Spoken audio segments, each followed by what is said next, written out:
அனைத்து தமிழ் மக்களுக்கும் கணேஷன் பணிவான வணக்கம். ஸோ வாங்க ஃப்ரெண்ட்ஸ் மார்க்கெட் பற்றி டிஸ்கஸ் பண்ணலாம். ஸோ இன்னைக்கு வந்து சென்செக்ஸ் எக்ஸ்பைரி, ஸோ ஒரு பை எடுக்கிறதுக்கான சான்சஸ் இருக்குன்னு சொல்லியிருந்தேன். ஸோ மார்க்கெட் வந்து நேற்றோட ஹையை வந்து பிரேக் அவுட் பண்ணது. ஸோ பண்ணதோட அவ்வளோதான். அதோட பார்த்தீங்கன்னா ஒரு சைட்வேஸ் வந்து கண்டினியூ ஆயிடுச்சு. ஸோ அந்த சைட்வேஸ் கூட ரொம்ப ஒரு என்ன சொல்றதுன்னா ரொம்ப ஒரு மோசமான சைட்வேஸ் அப்படின்னு சொல்லலாம். ஸோ நிஃப்டி எல்லாம் பார்த்தீங்கன்னா கிட்டத்தட்ட ஒரு 70 பாயிண்ட்ஸ் தான், ஒரு 9.25, ஒரு 3 கேண்டில் மட்டும்தான். ஸோ நல்ல ஒரு பர்ஃபார்மன்ஸ் வந்து கொடுத்தது 15 மினிட்ஸ் கேண்டில். ஸோ அதுக்கப்புறம் பார்த்தீங்கன்னா ஒரு 300 to 378, அதாவது 24,300லேருந்து 378, கிட்டத்தட்ட ஒரு என்ன சொல்றதுன்னா ஒரு 70 பாயிண்ட் மட்டும்தான் மூவ்மெண்ட் ஒரு 3:30 மணி வரைக்குமே. ஸோ லாஸ்ட் ஆச்சு ஏதாவது ஒரு ஹை கொடுக்கும் அப்படின்னு நினைச்சிருந்தேன்.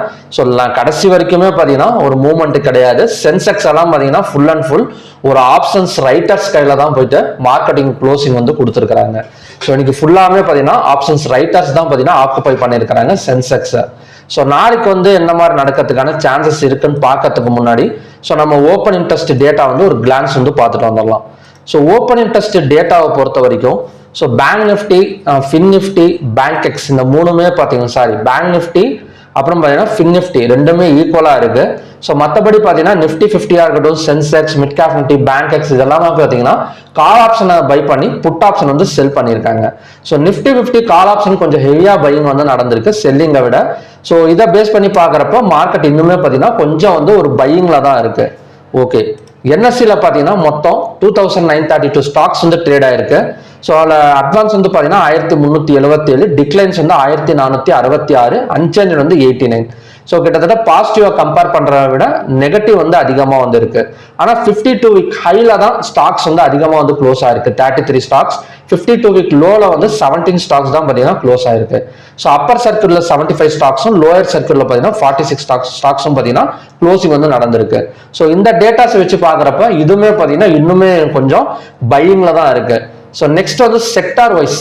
ஸோ செக்டார் வைஸ்ல எடுத்துக்கிட்டோம் அப்படின்னா ஐடி செக்டார் மட்டும்தான் பாசிட்டிவ்ல இருக்கு. ஸோ நேற்று வந்து ஐடி செக்டார் மட்டும் தான் நெகட்டிவ்ல இருந்தது, இன்னைக்கு ஐடி செக்டார் மட்டும் பாசிட்டிவ்ல இருக்கு. ஸோ மற்றதெல்லாம் பார்த்தீங்கன்னா கொஞ்சம் எல்லாமே கொஞ்சம் நெகட்டிவ் க்ளோசிங் தான். ஸோ நெகட்டிவ் க்ளோசிங்கா இருந்தா கூட நிறைய ஒரு நெகட்டிவ் க்ளோசிங் கிடையாது. ஒரு 1%, அட்லீஸ்ட் ஒரு 1.5% மேலே இருந்தா கூட ஸோ நம்ம ஒரு செல்லிங் வந்து கன்ஃபர்மேஷன் பண்ணிடலாம். ஆனால் இங்க வந்து பார்த்தீங்கன்னா 0.19, 0.45, 0.22, ஸோ எல்லாமே நியர்பைல தான் இருக்குது, கொஞ்சம் இறங்கி இருக்கே தவிர. ஸோ மற்றபடி பார்த்தீங்கன்னா ஒரு பெரிய நெகட்டிவ் க்ளோசிங்கிறது செக்டார் வைஸ் கிடையாது. ஓகே, ஹை ஸ்டாக்கேஜ், அதாவது பார்த்தீங்கன்னா ஹை வெயிட்டேஜ் ஸ்டாக்ஸ் எப்படி இருக்கு அப்படின்னா அதுவுமே பார்த்தீங்கன்னா எல்லாமே கொஞ்சம் growth தான். ஸோ இதுல எல்லாம் கொஞ்சம் நெகட்டிவ் க்ளோசிங் ஆன மாதிரி தான் இருக்கும். பட் நம்ம சார்ட் எடுத்து பார்த்தோம் அப்படின்னா கொஞ்சம் கீழே இறங்கி செகண்ட் ஹாஃப் பார்த்தீங்கன்னா ஃபுல் அண்ட் ஃபுல் ரெக்கவரி ஆகிட்டு அதே இடத்துல வந்து நிற்கிற மாதிரி தான் பார்த்தீங்கன்னா ஹை வெயிட்டேஜ் ஸ்டாக்ஸ் எல்லாம் பார்த்தீங்கன்னா க்ளோஸ் ஆயிருக்கு. இதில் டிசிஎஸ், இன்ஃபோசிக்ஸ் ரெண்டுமே பார்த்தீங்கன்னா ஒரு நல்ல growth கொடுத்துருக்கு. ரிலையன்ஸ் சொல்லவே தேவையில்லை. ஸோ ரிலையன்ஸ் வந்து நேற்று சொல்லியிருந்தேன் கிட்டத்தட்ட 1450 வரைக்கும் வரதுக்கு சான்சஸ் இருக்கு அப்படின்னு சொல்லிடு. ஸோ இன்னைக்கு வந்து பார்த்தீங்கன்னா 1410 வரைக்கும் வந்திருக்கு. கிட்டத்தட்ட மார்க்கெட் கேபிட்டலைசேஷன் இந்த 2 நாள்ல மட்டும் நிறைய வந்து growth வந்து கொடுத்துருக்கு இந்த ரிலையன்ஸ் ஸ்டாக்ஸோட Q4 ரிசல்ட்ஸ் வந்து வந்தனால. ஸோ நெக்ஸ்ட் வந்து என்ன நடக்கிறதுக்கான சான்சஸ் இருக்கு. இப்போ ஹெச்டிஎஃப்சி எல்லாம் பார்த்தீங்கன்னா 12 பாயிண்ட் நெகட்டிவ் க்ளோசிங்ல இருக்கு. ஸ்டேட் பேங்க் ஆஃப் இந்தியா 6.60 வந்து க்ளோசிங்ல இருக்கு. இப்போதைக்கு நமக்கு இருக்கிற சாதகமா இருக்கிற ஒரே ஸ்டாக் என்ன ஸ்டாக் அப்படின்னு பார்த்தீங்கன்னா ரிலையன்ஸ், அப்புறம் பார்த்தீங்கன்னா டிசிஎஸ், இந்த ரெண்டு மட்டும் தான் இப்போதைக்கு வந்து மார்க்கெட்டை கொஞ்சம் லிஃப்ட் பண்ற அளவுக்கு ஒரு சாதகமான ஸ்டாக்கா இருக்கு. ஓகே, இதுல ஹெச்டிஎஃப்சி அப்புறம் பாத்தீங்கன்னா மாருதி, இதெல்லாம் மாருதி சுசுகி இதெல்லாம் பாத்தீங்கன்னா ரெக்கவரி எடுத்து தான் க்ளோஸ் ஆயிருக்கே தவிர ஒரு ஃபுல்லா டவுன் எடுத்து க்ளோஸ் ஆகல. ஸோ அந்த சார்ட் வந்து காட்டக்கூடாது ஸோ அப்படின்னு சொல்லியிருக்கிறாங்க. ஸோ அதனால சார்ட்ல கூட நான் எக்ஸ்பிளைன் பண்ணியிருப்பேன். ஓகே, ஸோ நாளைக்கு வந்து என்ன மாதிரி நடக்கிறதுக்கான சான்சஸ் இருக்குன்னா ஸோ நாளைக்கு ஒரு கேப் டவுன்ல ஓப்பன் ஆனாலுமே ஸோ நம்ம ரெக்கவரி தான் நாளைக்கு வந்து நடக்கிறதுக்கான சான்சஸ் இருக்கு. ஸோ இன்னைக்கு வந்து ஒரு நெகட்டிவ் க்ளோசிங் மாதிரி தான் தெரியும். ஆஸ் யூஷுவல் மார்க்கெட் வந்து நல்ல ஒரு பை தான் எடுத்திருக்கு. கிட்டத்தட்ட 54,422 பேங்க் நிஃப்டில வந்து பாத்தீங்கன்னா கொஞ்சம் பை தான் எடுத்திருக்கு. ஸோ நாளைக்கு வந்து பாத்தீங்கன்னா ஒரு கேப் டவுன்ல ஓப்பன் ஆனா கூட அங்கிருந்தே பாத்தீங்கன்னா ஒரு ரெக்கவரி ஆகிறதுக்கு தான் சான்சஸ் இருக்கு. ஸோ எல்லா ஸ்கிரிப்ட்லயுமே பாத்தீங்கன்னா காமனாவே சொல்லிடுறேன். ஏன்னா எல்லாமே பாத்தீங்கன்னா இன்னைக்கு சைட்வேஸ் தான், ஒரு பெரிய மூவ்மெண்ட் ஒரு பெரிய கேண்டில் எல்லாம் எதுலையுமே கிடையாது. எல்லாமே ஒரு கிட்டத்தட்ட ஒரு அதிகபட்சமா ஒரு 100 பாயிண்ட்டுக்குள்ளான மூவ்மெண்ட் ஆயிருந்தா பெரிய விஷயம். ஸோ அதனால நான் பேங்க் நிஃப்டிக்கு மட்டும் இல்லை, ஸோ எல்லா ஸ்கிரிப்டுக்குமே ஒரே மாதிரி தான். ஸோ நாளைக்கு வந்து ஒரு கேப் டவுன் ஓப்பன் ஆனா ஸோ செல்லிங் சைடு வந்து ஃபோக்கஸ் பண்றதை விட அதாவது ஃபர்ஸ்ட் ஒரு 15 மினிட்ஸ் கேண்டல் ஃபார்ம் ஆகட்டும். அந்த 15 மினிட்ஸ் கேண்டல் பை சைடு வந்து பிரேக் அவுட் நடந்து ஒரு க்ளோசிங் வச்சது அப்படின்னா ஸோ நம்ம வந்து பை சைடு வந்து ஃபோக்கஸ் பண்றது தான் பெட்டர். ஓகேங்களா? ஸோ இல்லாம நம்ம செல் சைடு வந்து செல் சைடுங்கிறது நாளைக்கு கொஞ்சம் ரிஸ்க் தான். ஸோ ஃபர்ஸ்ட் நான் என்ன சொல்றேன்னு புரியுதுங்களா? சப்போஸ் நாளைக்கு வந்து ஒரு ஃபர்ஸ்ட் கேண்டலே ஒரு கேப் டவுன் விழுகுதுன்னு வச்சுக்கோங்களேன், ஒரு red colour candle gap down விழுகுது. ஸோ இந்த இடத்துல நம்ம என்ட்ரி கொடுத்தா மாட்டிக்குவோம். ஸோ அதோட ஹை லோவையும் மார்க் பண்ணிட்டு ஃபர்ஸ்ட் 15 மினிட்ஸ் கேண்டலை பிரேக் அவுட் பண்ணிட்டு இன்னொரு 15 மினிட்ஸ் கேண்டல் க்ளோஸ் வச்சது அப்படின்னா ஸோ நம்ம வந்து பை சைடு போறது தான் பெட்டர் நாளைக்கு. ஏன்னா எல்லா டேட்டாஸுமே இன்னுமே பார்த்தீங்கன்னா ஒரு பை சைடில் தான் பார்த்தீங்கன்னா ஸ்ட்ராங்காக இருக்கு. ஸோ அதனால அவசரப்பட வேணும். ஸோ இது வந்து ஃபர்ஸ்ட் கண்டிஷன். அதாவது கேப் டவுன் விழுந்தா ஸோ இந்த மாதிரி வந்து ட்ரை பண்ணலாம். அப்படி இல்லாம இந்த க்ளோஸுக்கு மேல ஓப்பன் வச்சிடுச்சு அப்படின்னா பிரச்சனை கிடையாது. ஏன்னா அதை தாண்டி கீழே இறங்காது, அப்படியே இறங்கினாலும் மேலே வந்துடும். ஸோ க்ளோஸுக்கு மேலே ஓப்பன் ஆனால் ஸோ நம்ம பை சைடு வந்து ஃபோக்கஸ் பண்ணிக்கலாம். ஃபோக்கஸ் பண்ணோம் அதோட டார்கெட் வந்து இன்னைக்கு ஹை வரைக்கும் வரதுக்கான சான்சஸ் இருக்கு. இல்லைன்னா 56,094. ஸோ அதாவது நான் ஆல்ரெடி சொல்லியிருக்கேன், இதுக்கு முன்னாடி இருக்கிற ஆல் டைம் ஹையை வந்து ஸோ நாளைக்கு வந்து அச்சீவ் ஆகக்கூடிய சான்சஸ் வந்து எல்லா ஸ்கிரிப்ட்லையுமே இருக்கு. பேங்க் நிஃப்டியா இருக்கட்டும், Nifty 50. So Nifty 50 all time high ரொம்ப தூரத்தில் இருக்கு. ஸோ பேங்க் நிஃப்டி, பேங்க் டெக்ஸ், அப்புறம் பார்த்தீங்கன்னா ஃபின் நிஃப்டி, இதெல்லாம் பார்த்தீங்கன்னா ஸோ ஆல் டைம் ஹை வந்து மறுபடியும் அச்சீவ் ஆகக்கூடிய சான்சஸ் வந்து இருக்கு. ஸோ மற்றபடி நிஃப்டி, மிட் கேப், சென்செக்ஸ் எல்லாம் பார்த்தீங்கன்னா ஆஸ் யூஷுவல் ஒரு 300 to 400 பாயிண்ட்ஸ் பக்கம் ஒரு பை சைடு வந்து எக்ஸ்பெக்ட் பண்ணலாம். ஸோ இன்னைக்கு சென்செக்ஸ் எக்ஸ்பைரினால இன்ஸ்டிடியூஷனல்ஸ் வந்து செல்லிங் சைடு வந்து ப்ராஃபிட் பண்ணணுங்கிறதுக்காக ஃபுல் அண்ட் ஃபுல் சைட்வேஸ் போட்டு ஸோ மார்க்கெட்டை வந்து க்ளோஸ் பண்ணி வச்சுட்டாங்க. ஸோ நாளைக்கு வந்து நிஃப்டி எக்ஸ்பைரி. ஸோ நாளைக்கு வியாழக்கிழமை வந்து எப்பவுமே பார்த்தீங்கன்னா நிஃப்டி எக்ஸ்பைரி இருக்கும். ஸோ நாளைக்கு வந்து நிஃப்டி எக்ஸ்பைரி எதனாலனா வியாழக்கிழமை வந்து May 1 உழைப்பாளிகள் தினம். So holiday. ஸோ என்எஸ்சியும் எம்சிஎக்ஸும் பார்த்தீங்கன்னா ரெண்டுமே பார்த்தீங்கன்னா ஹாலிடே. எம்சிஎக்ஸ் ஈவினிங் இருக்கு, பட் மார்னிங் செஷன்ல என்எஸ்சி, பிஎஸ்சி, அப்புறம் எம்சிஎக்ஸ் எல்லாமே ஹாலிடே. ஸோ அதுக்கு தான் பார்த்தீங்கன்னா நாளைக்கு வந்து சேஞ்ச் பண்ணியிருக்காங்க. ஸோ நாளைக்கு எக்ஸ்பைரி எப்படி இருக்குன்னா நிஃப்டி கண்டிப்பாக ஒரு பை சைடு வந்து எக்ஸ்பெக்ட் பண்ணுறேன்.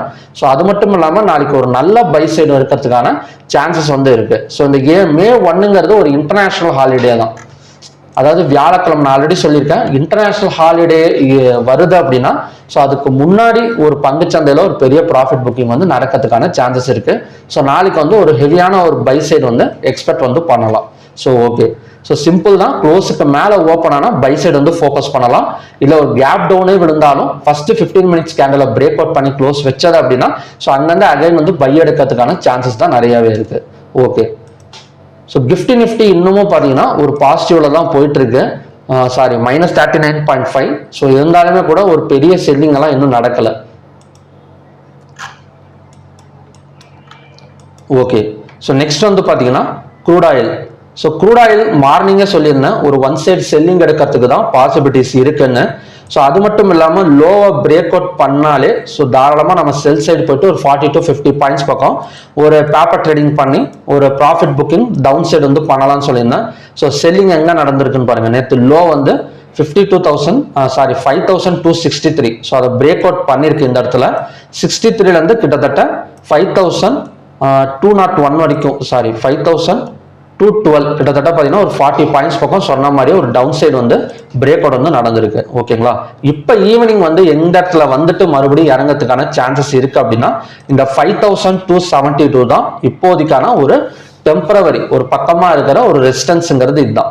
ஸோ ஆல்ரெடி பார்த்தீங்கன்னா இந்த ரெசிஸ்டன்ஸ் இப்படி தான் ஒர்க் அவுட் ஆயிருக்கு. ஸோ உங்களுக்கு இந்த இடத்துல பார்த்தீங்கன்னா தெரியும். ஸோ இந்த பேட்டர்ன் வந்து இப்படி தான் கிரியேட் ஆயிருக்கு உங்களுக்கு. ஸோ உங்களுக்கு ட்ரெண்ட் லைன் ட்ரா பண்ணி காட்டுறோம் பாருங்க.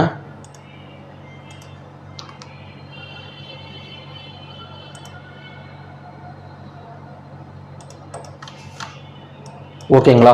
ஒன்று இதை வந்து ரெசிஸ்டன்ஸ் எடுத்துரும் 5,272. ஸோ அகைன் ரெசிஸ்டன்ஸ் எடுத்தால் இந்த இடத்துல வந்து நம்ம வந்து செல்லிங் வந்து ட்ரை பண்ணலாம். ஸோ அதோட டார்கெட் வந்து பார்த்தீங்கன்னா 5,201 வரைக்கும் வரதுக்கான ஒரு சான்சஸ் வந்து இருக்கு. இது வந்து பார்த்தீங்கன்னா ஒரு ட்ரையாங்கிள் பேட்டர்ன் அப்படின்னு சொல்லுவாங்க. இல்லை அப்படின்னா இந்த 5,272ல நம்ம ரிஸ்க் எடுத்து செல் பண்ணி தான் ஆகணும். ஒன்று செல் பண்ணிட்டு ஸ்டாப் லாஸ் போட்டுக்கலாம். ஸோ ஸ்டாப் லாஸ் இட்டானா மறுபடியும் பை எல்லாம் எடுக்காதீங்க. ஒன்று செல் எடுங்க, இல்லைன்னா இதை பிரேக் அவுட் பண்ணா பை எடுங்க. ஏதாவது ஒரு பக்கம் தான் பார்த்தீங்கன்னா ரிஸ்க் எடுத்து ப்ராஃபிட் வந்து புக் பண்ண முடியும். ஸோ சொல்றது புரியுதுங்களா? இந்த 5,272ல செல் வந்து எடுக்கலாம். ஒரு பெண்டிங் ஆர்டர் போட்டு செல் எடுக்கலாம். ஸோ அதோட டார்கெட் வந்து ஒரு 70 பாயிண்ட்ஸ், இவ்வளோ தூரம் வந்து நம்ம டார்கெட் வந்து செட் பண்ணிட்டு ஸ்டாப் லாஸ் போடுறோம்னு வச்சுக்கோங்களேன். ஸோ ஸ்டாப் லாஸ் ஹிட் ஆயிடுச்சுன்னா ட்ரேடை க்ளோஸ் பண்ணிட்டு எடுத்து வச்சிடணும். இந்த ஸ்டாப் லாஸ் ஹிட் ஆனால் அங்கேருந்து பார்த்தீங்கன்னா பை எடுக்காதீங்க. இல்லை நான் செல் எடுக்கலை அப்படின்னா பை எப்படி ட்ரை பண்ணலாம்னா, இதை பிரேக் அவுட் பண்ணிட்டு ஒரு 5 மினிட்ஸோ 15 மினிட்ஸ் கேண்டிலோ மேலே ஒரு க்ளோசிங் ஆனிச்சு அப்படின்னா ஸோ இங்கேருந்து பார்த்தீங்கன்னா பை எடுத்துக்கலாம், கீழே ஸ்டாப் லாஸ் போட்டுக்கலாம். ஸோ ரெண்டு பக்கமே சான்சஸ் இருக்கு, 50-50 சான்சஸ். ஆனால் ஏதாவது ஒரு பக்கம் மட்டும் ட்ரை பண்ணிட்டு ஸ்டாப் லாஸ் போட்டு கம்ப்ளீட் பண்ணிடுங்க. ஸோ ஓவர் ட்ரேட் வந்து பண்ணாதீங்க. ஏன்னா மார்க்கெட் வந்து எட்ஜில் இந்த மாதிரி சிமெட்ரிக்கல் ட்ரையாங்கிளில் இப்படி தான் ஒர்க் ஆகும். இது நல்லா பாருங்க இந்த இடத்துல. ஸோ உங்களுக்கு ட்ரையாங்கிள் பேட்டர்ன் சார்ட் வீடியோஸ் வேணும் அப்படின்னா ஸோ நம்பர் டிஸ்கிரிப்ஷனில் நம்பர் கொடுத்துருங்க, இல்லைனா வீடியோவில் கூட ஒரு நம்பர் வந்து ஷோ ஆகும். ஸோ அந்த நம்பருக்கு மெசேஜ் பண்ணி சார்ட் பேட்டர்ன் வீடியோஸ் வந்து கலெக்ட் பண்ணிக்கோங்க, ரொம்ப யூஸ்ஃபுல்லாக இருக்கும்.